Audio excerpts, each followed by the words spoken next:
السلام عليكم ورحمة الله وبركاته. أعوذ بالله من الشيطان الرجيم. بسم الله الرحمن الرحيم. الحمد لله رب العالمين وبه نستعين، والصلاة والسلام على رسول الله الأمين سيدنا محمد وعلى آله وصحبه أجمعين. سبحانك لا علم لنا إلا ما علمتنا إنك أنت العليم الحكيم، ولا حول ولا قوة إلا بالله العلي العظيم. رب اشرح لي صدري ويسر لي أمري واحلل عقدة من لساني يفقه قولي. نوينا التعلم والتعليم وتذكر التذكير والنفع الانتفاع والفائدة والاستفادة والحث على التمسك بكتاب الله وسنة رسوله صلى الله عليه وسلم، والدعاء إلى الهدى والدلالة على الخير ابتغاء وجه الله ومرضاته وقربه وثوابه سبحانه وتعالى. قال الإمام النووي رحمه الله تعالى ونفعنا والمسلمين بعلومه في الدارين آمين.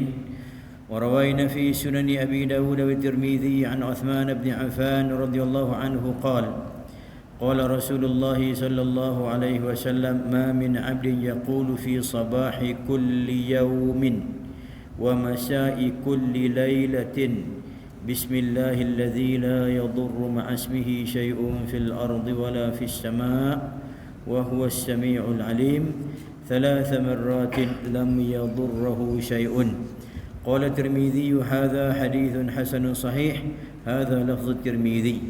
وفي رواية أبي داود: لم تصبه فجأة بلاء.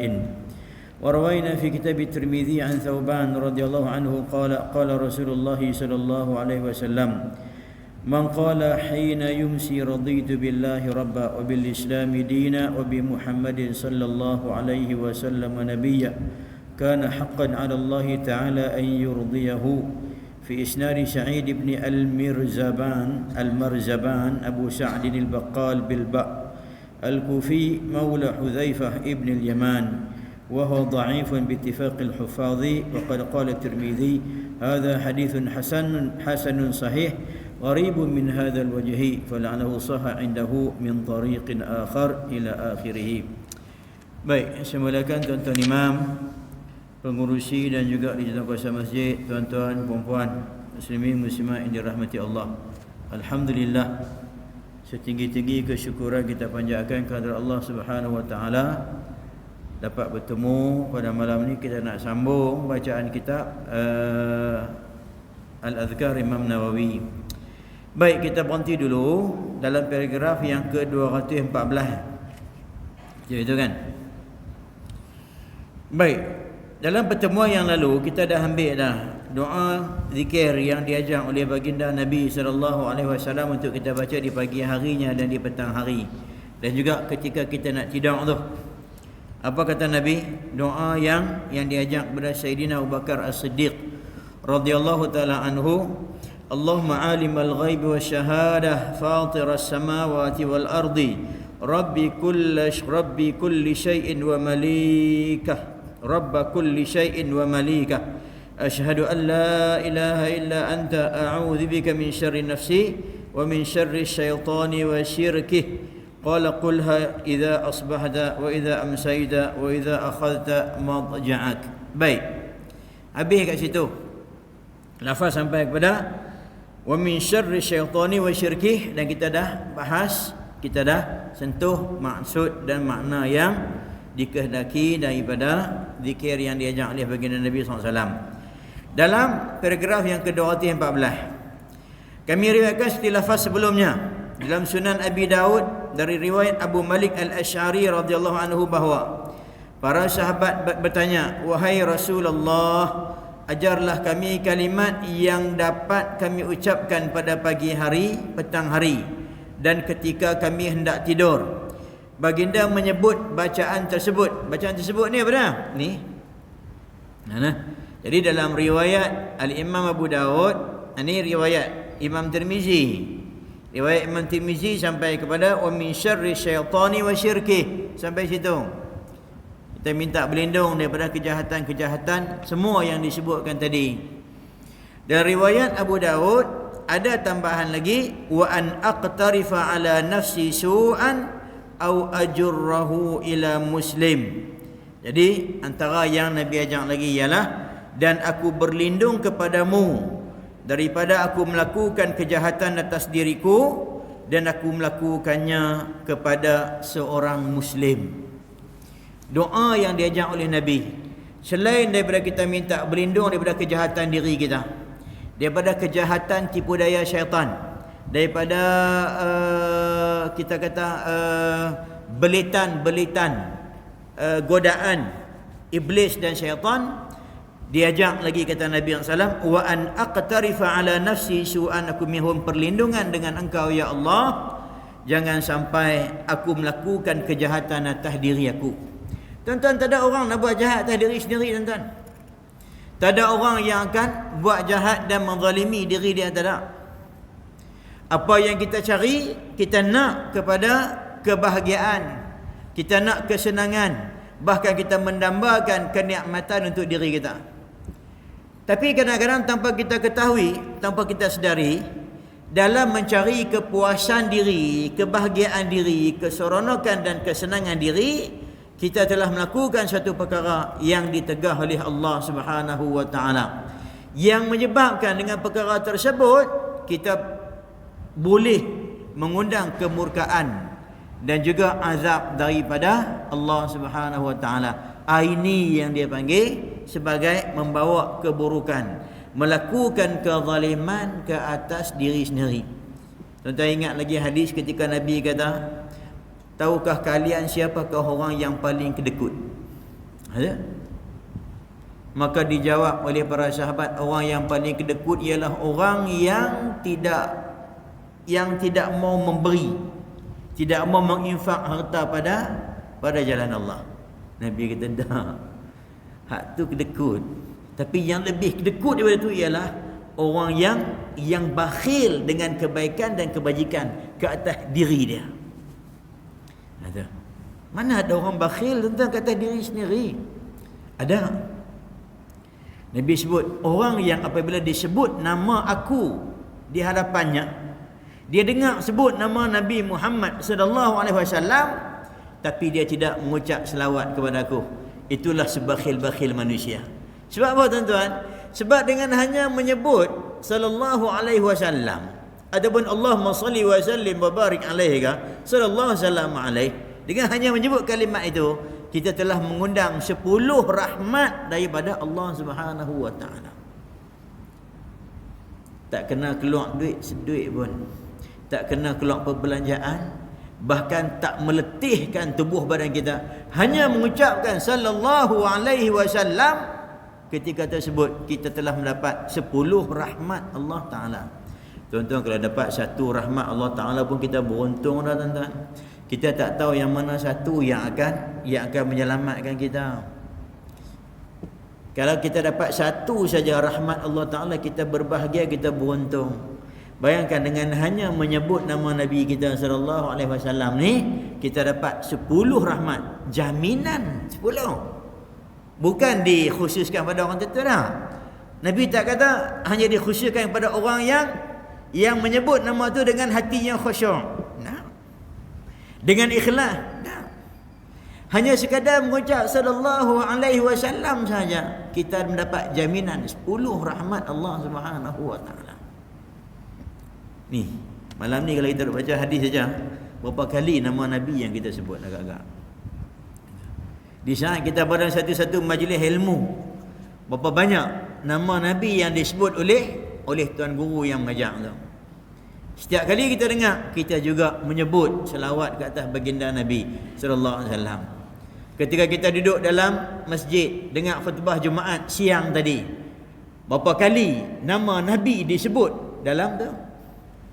Sekurang-kurangnya 2 kali mesti sebut dah. Dalam khutbah pertama, khutbah kedua. Itu tak bicara lagi dengan ayat Quran, innallaha malaikatahu yusalluna 'alan nabi, dia juga tu.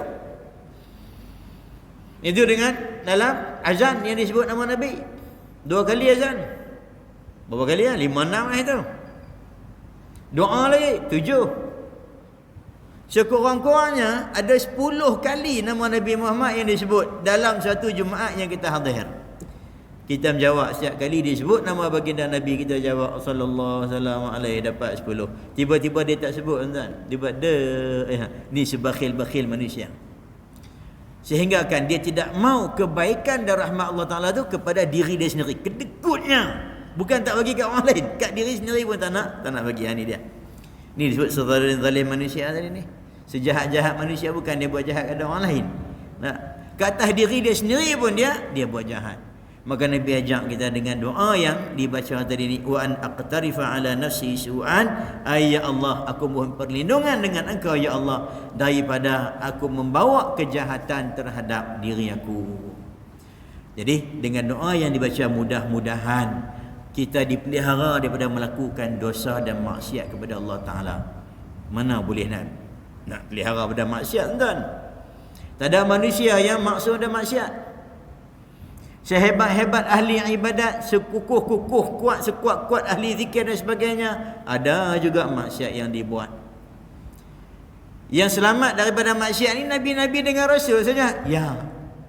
Jadi hadis yang kita baca ni, kalaupun maksudnya mohon perlindungan daripada melakukan kemaksiatan kepada Allah Ta'ala, setidak-tidaknya andai kata kita terbuat maksiat, maka maksiat tersebut akan diampunkan oleh Allah Subhanahu Wa Taala. Andai kita terlibat dengan dosa, andai kata kita terbuat satu-satu kejahatan, maka Allah Taala akan dorongkan kita untuk beristighfar, mohon keampunan. Mungkin juga kita akan didorong buat satu kebaikan yang dengan kebajikan dan kebaikan tersebut akan menggugurkan dosa dan maksiat yang kita lakukan tadi. Setidak-tidaknya dengan doa yang kita baca tadi ni, sebelum kita tutup mata, tinggalkan dunia yang fana ni, Allah Ta'ala akan buka jalan-jalan taubat kepada kita, sehingga kita menemui Allah Ta'ala dalam keadaan kita tidak melakukan maksiat dan juga dosa yang membawa kepada kemurkaan kepada Allah, daripada Allah Subhanahu Wa Ta'ala. Wa an aqtarifa ala nafsi su'an au ajurrahu ila muslim, dan lebih teruk lagi, aku membawa kejahatan, menumpahkan kejahatan dan juga kezaliman kepada saudara muslim yang lain. So kita minta berlindung jangan sampai kita buat jahat juga kepada orang lain. Jadi tuan-tuan, Nabi ajak kita doa ni, doa yang sangat baik dibaca di waktu pagi atau petang, minta berlindung daripada buat jahat pada orang lain, terhadap orang muslim yang lain. Sabda Rasulullah SAW, wa syirkihi, diriwayatkan dalam dua bentuk. Ini kembali balik kepada hadis yang paragraf 213 riwayat Imam Abu Daud tu. Riwayat Imam Tirmizi tu. Yang last kali tu. Wa min syarri syaitani wa syirkih. Itu diriwayatkan dalam dua bentuk. Diamal dengan dua riwayat. Satu dibaca pertama, inilah yang paling benar dan masyhur. Tuan-tuan, ni satu kelebihan kitab Imam Nawawi tuan-tuan. Tuan-tuan baca kitab Imam Nawawi, kalau baca macam kitab ni lah, kita baca kitab ni ke, ataupun kita baca kitab Majmu' Syarah Muhazzab ke, ataupun kita baca kitab-kitab Imam Nawawi yang lain lah, Minhaj dan sebagainya. Salah satu keistimewaan Imam Nawawi ni ialah dia akan sebut benda-benda macam ni. Perbezaan riwayat yang datang. Baca dengan syirkihi ke, syarakihi ke. Ada riwayat mai dengan syirkih, ada mai dengan syarakihi. Cuba tengok. Ni. Sehingga kan kalau dalam kitab ni saja, kalau tuan-tuan rajin lah, kalau rajin, tuan-tuan boleh saring baca pada awal sampai habis. Ambil keluar dari sudut bahasa sahaja. Perbahasan dari sudut bahasa yang diambil daripada kitab Imam Nawawi Al-Adhkar. Itu. Hebat dia.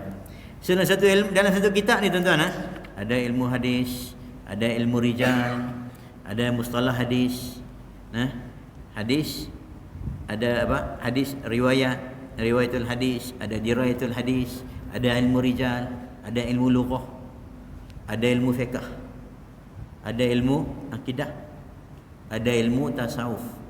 Dalam kitab yang sekarang ni, satu ni mengandungi sekurang-kurangnya 7 ilmu yang dia bahaskan di sini.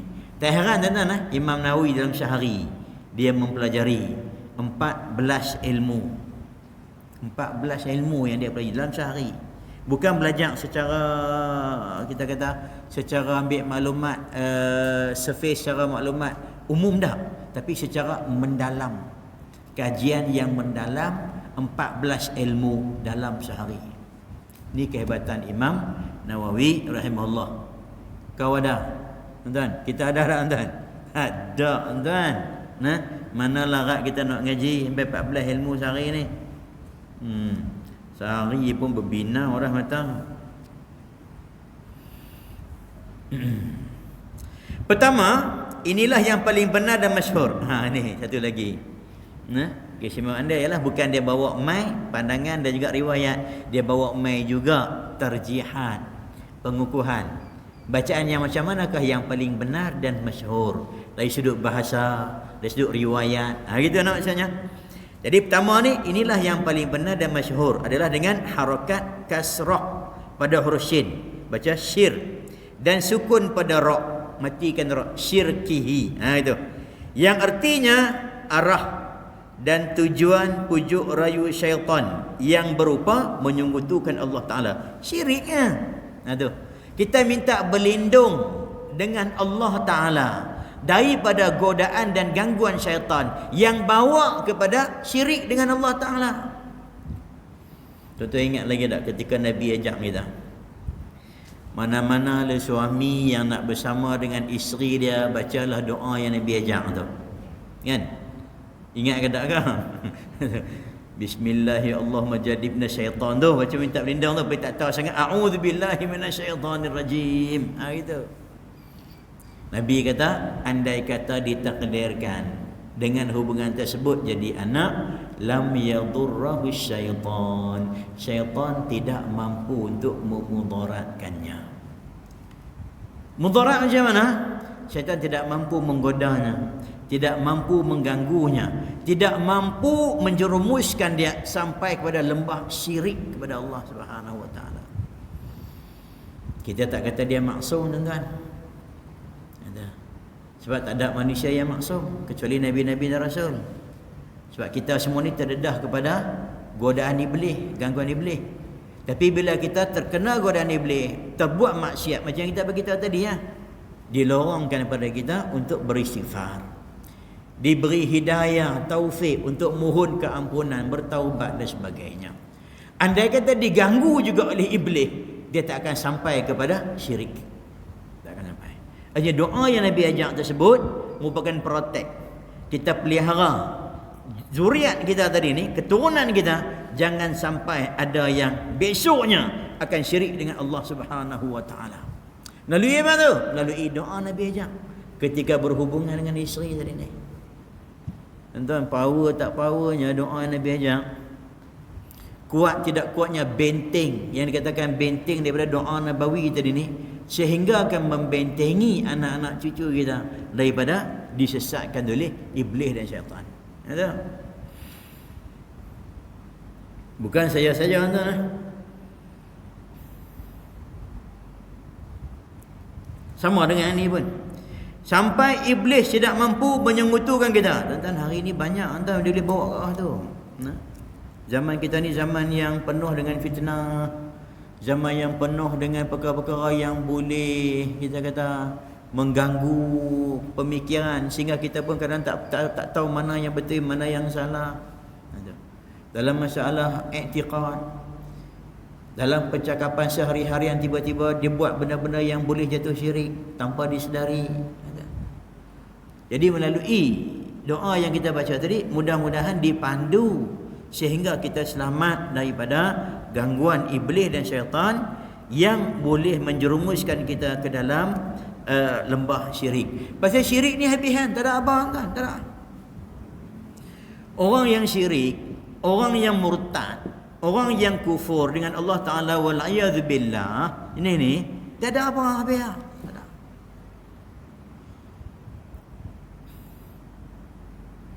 Seronok dunia ni kecap ya. 70 tahun, 80 tahun habis. Lama mana sangat 70 tahun, 80 tahun nak dibandingkan dengan hayat barzakhiyah, alam barzakh.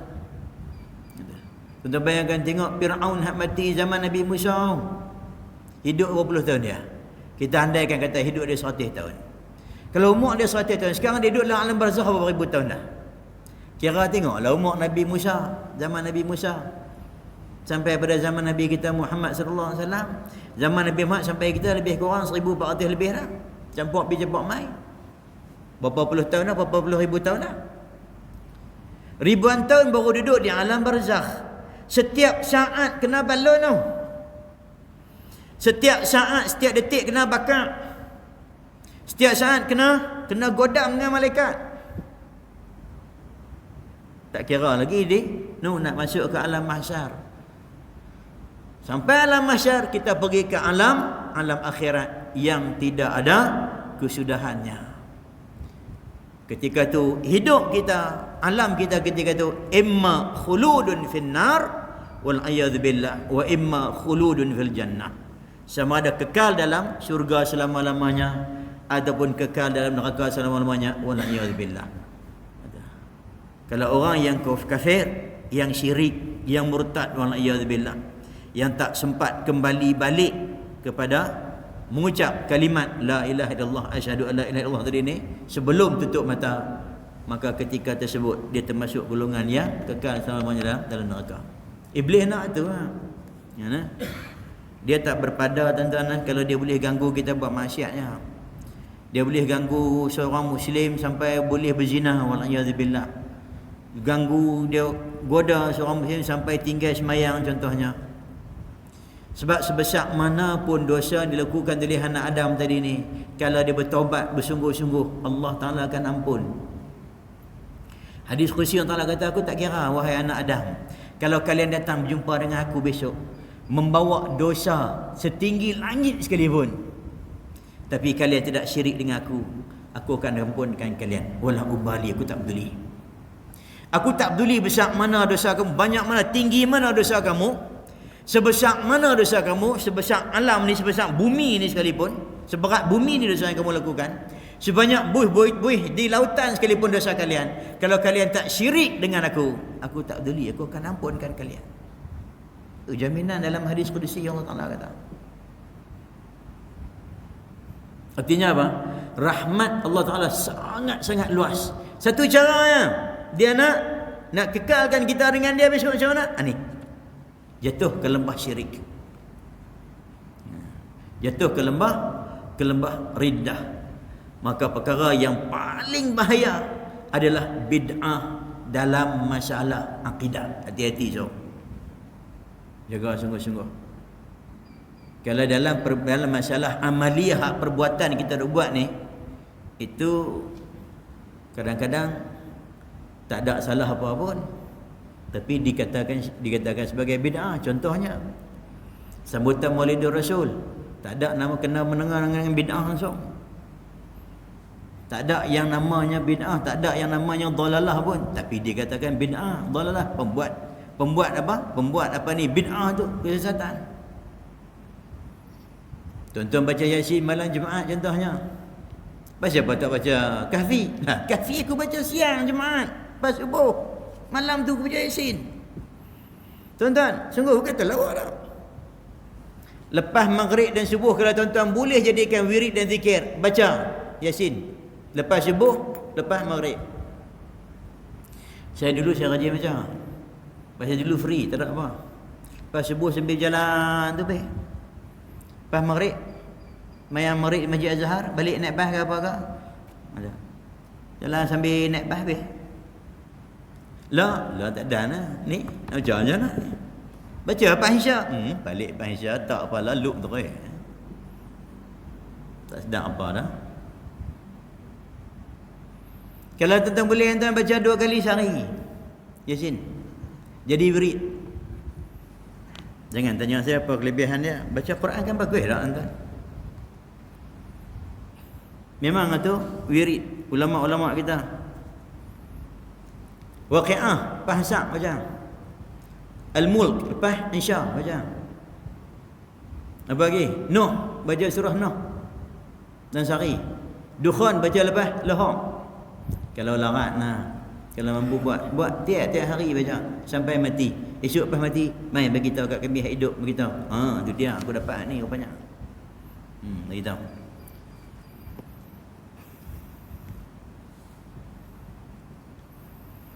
Pasal apa keluar tu tau. Tadi ni. So tuan-tuan baca Yasin malam Jumaat. Tak ada bid'ah apa.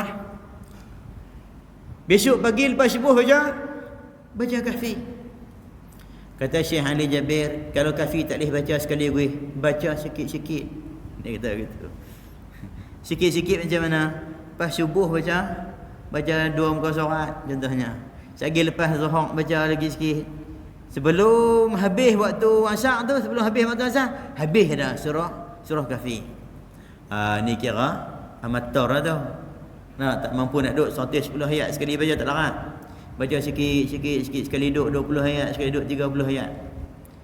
Sekurang-kurangnya sebelum tenggelam matahari hari Jumaat tu kita selesai baca surah Kahfi. Tuan-tuan boleh baca daripada malam Jumaat sampai besok sebelum tu. Yang biasa jadi amalan selepas subuh. Baca lepas subuh. Baca malam boleh? Baca malam boleh, subuh boleh, tak ada salah. Siangnya boleh, malamnya boleh. Kalau dah malamnya baca Yasin, besok siang baca subuh. Silakan. Sebab kalau Kahfi baca malam takut tak sempat. Gitu. Naknya sempat je. Tapi kalau dah kita baca lambat, dia agak waktu tu. Kalau baca lepas subuh, dia waktu panjang, masa dia luas. Walau cara pun terpilih tuan-tuan. Ini benda-benda yang kita buat, yang amalan-amalan yang kita buat yang tak ada kena-mengena dengan bid'ah. Walaupun sebesar zarrah sikit pun tak kena-mengena dengan bid'ah dan sebagainya, tak sah. Yang bahaya bid'ah tak mana? Ni, hak yang masalah akidah ni. Bid'ah yang dibawa dalam akidah Jabariyah, Mu'tazilah, Qadariyah, Mujassimah. Itu yang paling bahaya. Sebab dia boleh merosakkan akidah. Yang kita takut dan kita khawatir. Bahayanya ialah sampai boleh bawa kita terkeluar daripada akidah Islam. Kalaupun tidak, dia boleh merosakkan akidah yang batil tadi ni. Bahayalah, takut tu.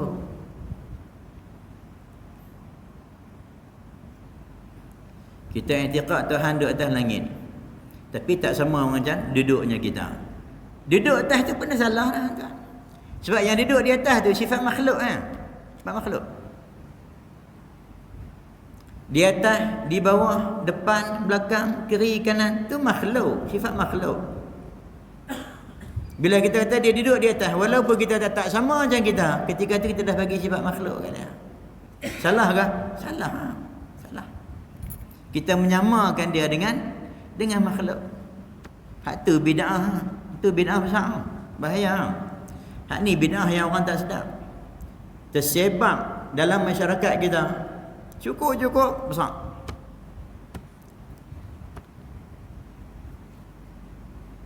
Bahayanya sebab apa? Sebab dia boleh bawa kita ke lembah yang lebih teruk lagi. Nabi sebut tu, pecah sampai 73 puak, semuanya finnar kata Nabi. Satu je dalam syurga yang selamat.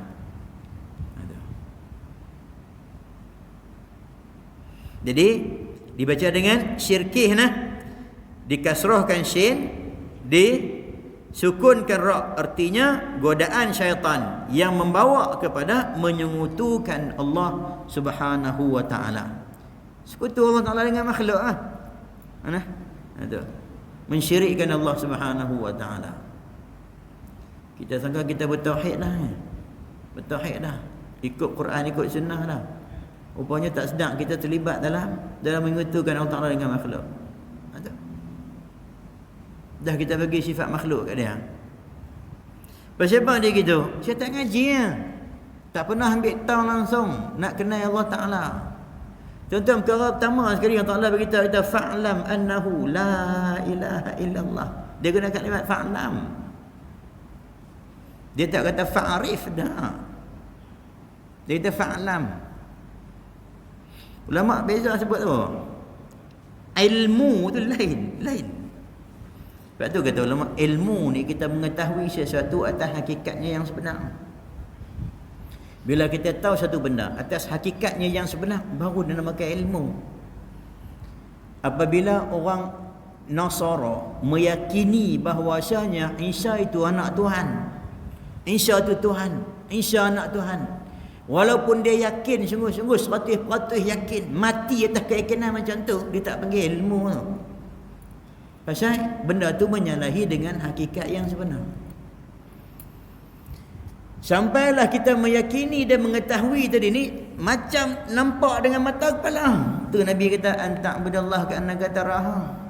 Tak sampailah kita kat tu tuan-tuan. Tak tahulah nak sampai macam mana. Sampai hakikatnya tu, fa in lam takun tarahu fa innahu yaraka. Hang tak nampak dia. Tuan-tuan, kalau kita kenal seorang tak nampak depan ni, kenal apa? Allah Ta'ala tak boleh kita kenal macam tu. Tapi Nabi sebut tu, ka'annaka tarahu, seolah kamu melihat dia.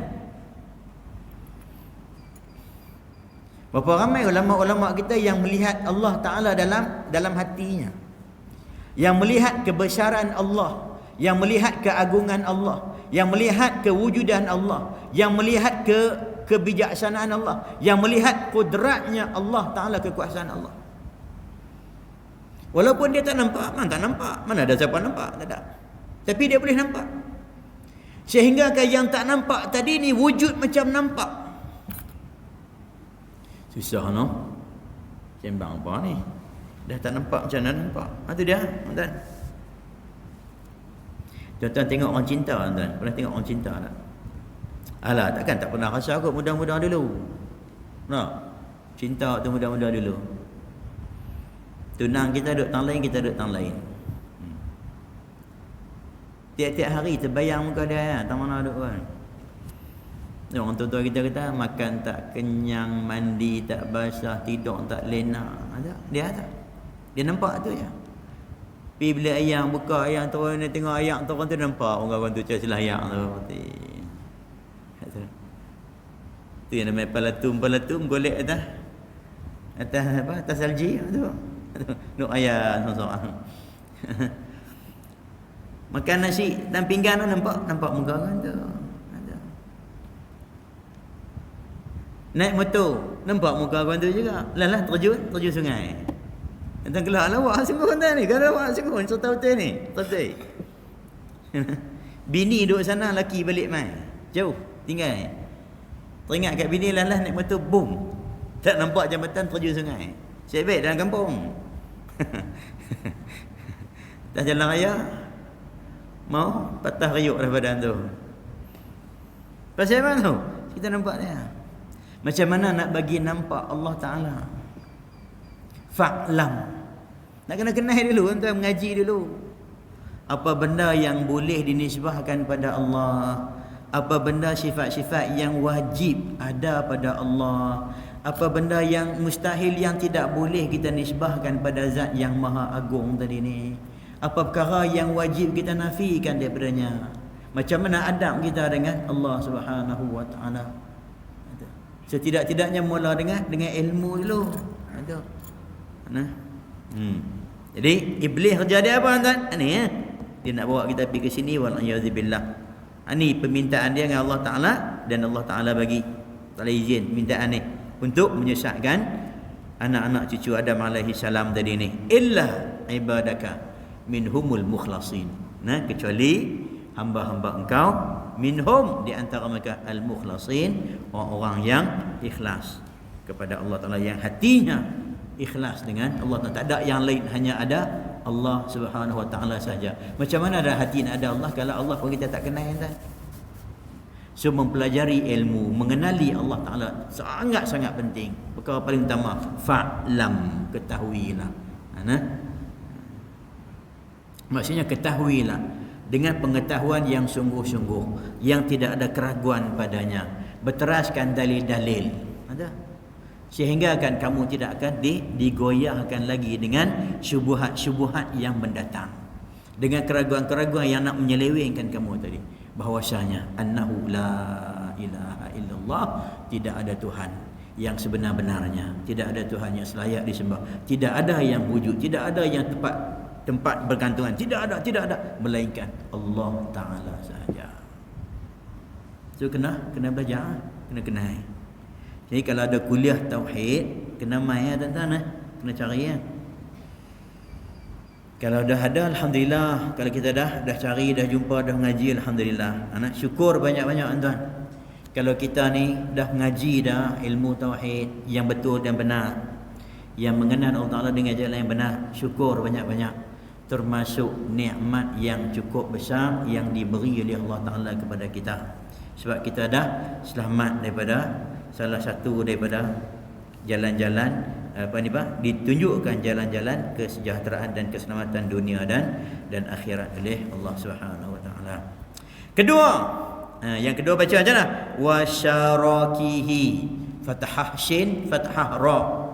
Ini baca macam ni. Ada riwayat, ya, ada riwayat mai dengan syarakihi, dengan harakat fathah pada huruf shin dan ra, yang artinya jerat dan jebakan syaitan. Jerat dia, jerat kita buat jerat tu, dia tangkap pelanduk ke kaldai ke arnab ke, ada dia panggil syarakih. Bentuk tunggalnya ialah syarakatun. Kalau mufrad dia panggil syarakatun, dengan harakat fathah pada huruf shin dan ra diakhiri dengan huruf ha ta marbutah, syarakatun. Jamak dia syarakihi, minta berlindung daripada jerat-jerat syaitan, jebakan-jebakan syaitan. Jadi bila sebut jerat-jerat syaitan ni banyaklah. Sama ada yang membawa kepada dosa, yang membawa kepada maksiat, yang membawa kepada syirik, dia umum. Gitu, umum. Jadi kalau baca dengan syarakihi tu maksud dia umum. Segala bentuk godaan, hasutan dan juga kita kata jeratan iblis dan syaitan, belitan-belitan iblis yang membawa kita terjerumus dalam maksiat, dalam dosa, dalam mungkar, dan juga ke dalam perkara-perkara yang syirik dan bertentangan dengan akidah yang dibawa oleh Nabi sallallahu alaihi wasallam. Tapi kalau hak baca dengan yang pertama tu wa syirkihi, hak tu dengan godaan-godaan yang membawa kepada syirik kepada Allah Subhanahu wa taala. Dia lebih khusus kepada satu makna sahaja. Jadi tuan-tuan, doa yang Nabi ajak ni tuan-tuan sangat-sangat penting untuk kita amalkan. Jadi bacalah sekali di waktu pagi, sekali di waktu petang. Nak gitu je. Sikit ni ya. Ya. Sikit ni ya. Ya tuan-tuan. Sekali kita baca di waktu pagi, sekali waktu petang. Tulis dulu di kertas mana-mana, bawa buah dalam poket tu.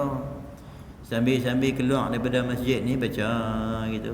Tambah zaman lah zaman handphone pula. Snap base itu baca. Keluar dari masjid baca. Lepas sembahyang subuh sekali, lepas sembahyang asar sekali.